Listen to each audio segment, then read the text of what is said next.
How to log in into Georgia sales tax account.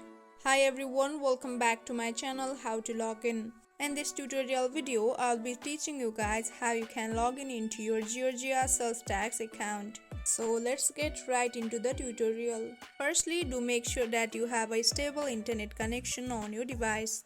After that, open any browser you have on your device. For instance, I'll be using Safari. Now on the search bar, type Georgia sales tax login and search for it.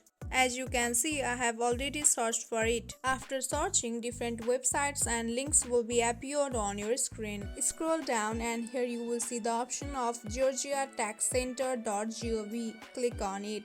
Tap on Start Over option and now you will be directed to this page. Now you can enter your username and password in order to log in into your account.